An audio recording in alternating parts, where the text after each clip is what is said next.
Salut Jean-Christophe, Salut. comment tu vas? Ça va, super. Première télé-réalité C'est ça. pour toi. Alors avant de commencer à te poser des questions et à rentrer dans le vif du sujet par rapport à l'aventure, pour les personnes qui nous regardent et qui ne te connaissent pas, je vais te laisser un petit peu te présenter. Alors salut, moi c'est Jean-Christophe, j'ai 30 ans. Ouais, non mais là on tourne pas le profil des D'accord, ok. de Moundir et des amis. Salut, moi je m'appelle Jean-Christophe.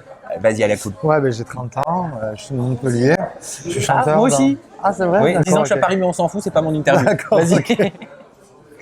Ouais, donc du coup je suis de Montpellier, enfin j'habite un petit village qui s'appelle Valergue et je suis chanteur, danseur, performeur feu, je travaille au cabaret de 7 que tu dois connaître je suppose. Ouais, non. Voilà, je travaille dans un cabaret à Tu travailles 7. encore?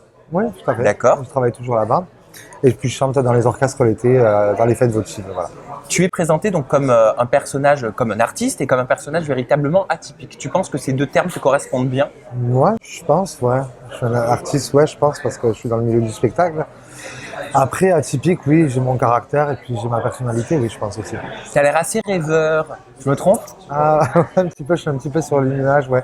Ouais, je suis un petit peu rêveur, ouais. Je suis tranquille comme garçon. Après, il faut pas me chercher, bien sûr. Première télé-réalité, comment est-ce que tu es arrivé dans cette émission?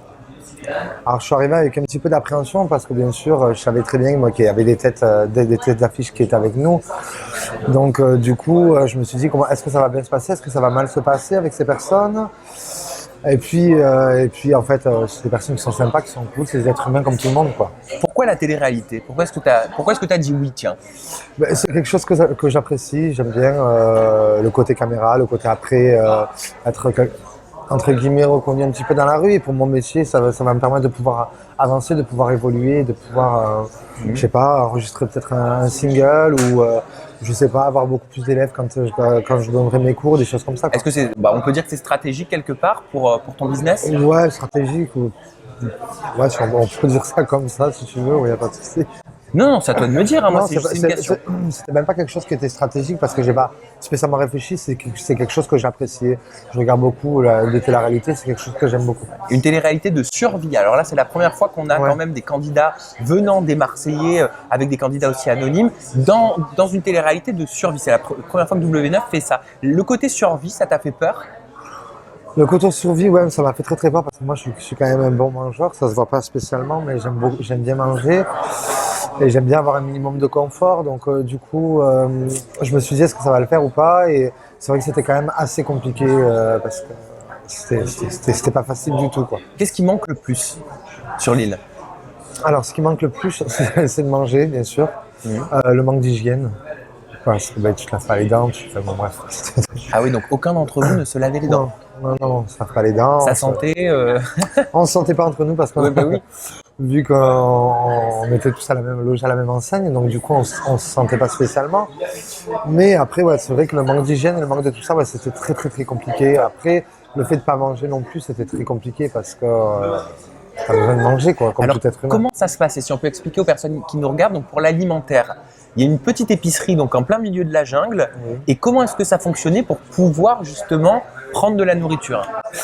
Comme je vous expliquais tout à l'heure, en fait, il va y avoir des épreuves et dans ces épreuves, il va falloir gagner des petits bouboules et pour pouvoir accéder à cette fameuse épicerie pour pouvoir manger, pour pouvoir avoir un minimum de confort. Donc en gros, il faut réussir les épreuves pour pouvoir accéder à du confort et à la nourriture. C'est ça. Donc toi, ton binôme, parce que les filles, dès le premier épisode, choisissent le garçon avec qui elles vont être. Toi, bon, tu n'as pas été choisi parce que tu étais le dernier, donc forcément, la force des choses a fait que tu es allé avec Evie. Evie, Évangéline, Evie, voilà. Evie, c'était un coup de cœur, je crois. Un coup de cœur? Oui. Non, pas spécialement. Enfin, amical, je parle. Amical, oui. Non, enfin, c'était même pas ça. C'est qu'en fait, elle avait pas eu le choix, en fait. Oui. Parce que j'étais le dernier garçon. Donc, Oui, mais j'ai entendu dire par d'autres garçons, notamment par Julien Tanti, disait qu'apparemment c'était elle que tu voulais.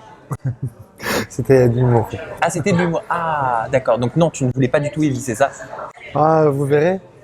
Vous verrez. Pourquoi ça va mal se passer avec Evie? Ah, vous verrez. Vous verrez. Non, c'est pas que ça se passe mal, c'est qu'on est différents et que... Elle est comment justement alors, Evie? Au niveau de la survie? Ça va, elle est cool, mais elle est... vous verrez, je peux pas en dire plus, je suis désolé. Alors moi, il y a quelque chose qui m'a interpellé durant le premier épisode qu'on a eu la chance de voir, c'est qu'Evie dit « Ah bah c'est génial, Jean-Christophe pour moi, il est gay, j'adore les gays, donc je vais kiffer faire cette aventure en binôme avec lui. » Est-ce que tu peux nous en dire plus, Jean-Christophe? Bah ouais, je suis gay, ouais, c'est des choses de la vie qui arrivent, hein, n'est-ce Bah pas? bien sûr, ah bah oui. On choisit pas comment on est, comme on choisit pas ses parents, j'ai envie de dire. Ouais, ben oui, je pense qu'elle était contente parce que je suis gay, au moins j'allais pas la toucher, j'allais rien faire de spécial Mais avec ça t'a elle. vexé qu'elle le dise face caméra comme ça? Ouais, un petit peu, ouais. Bah, Qu'est-ce qui t'a déplu? Ce qui m'a déplu, en fait, c'est que j'étais pas là-bas spécialement pour montrer ma sexualité. Après, ça se voit, ça se voit, ça se voit pas, ça se voit pas. Peu importe, mais j'étais pas là-bas spécialement pour parler de ma sexualité, savoir si je suis hétéro, gay. Ouais, t'allais pas là-bas pour ça. Non, pas du tout. Non, j'étais là-bas juste pour vivre cette aventure à fond, le mieux possible et sans parler de ma sexualité. Et résultat, à cause de ça, est-ce qu'aujourd'hui tu te sens contraint? Désolé pour le bruit, hein, mais on est en conférence de presse, donc forcément. Tout le Non mais monde je le crie dis un parce peu, qu'après là. moi je me fais C'est ça. me prendre des Il y a tout le monde commentaires. qui crie un peu. C'est pas de ma faute. Est-ce que vous pouvez arrêter de crier, s'il vous plaît? Donc en 2 mots, est-ce qu'aujourd'hui tu te sens contraint de te justifier par rapport à cette révélation? Non, je me sens pas spécialement contraint parce que c'est pas quelque chose que je cache. Ma famille est au courant. Toutes les personnes avec qui je suis sont au courant, donc il n'y a aucun souci sur ça. Je m'en cache pas. Une sexualité, c'est quoi voilà, à l'heure d'aujourd'hui? On ne juge pas une personne par rapport à sa sexualité, je pense. Je veux dire, c'est pas parce qu'on est homo ou hétéro que la personne est bien ou pas bien. Bon, quelques mots pour donner envie aux téléspectateurs, aux futurs téléspectateurs de suivre cette aventure. Alors, suivez-nous à tous, surtout moi. Et vous allez voir que vous allez vous régaler avec nous tous. En tout cas, on a passé une superbe aventure et je souhaite à tout le monde de vivre ça en tout cas. Eh ben merci Jean-Christophe, Avec merci grand à vous à la plaisir. maison, gros bisous. Bisous, ciao.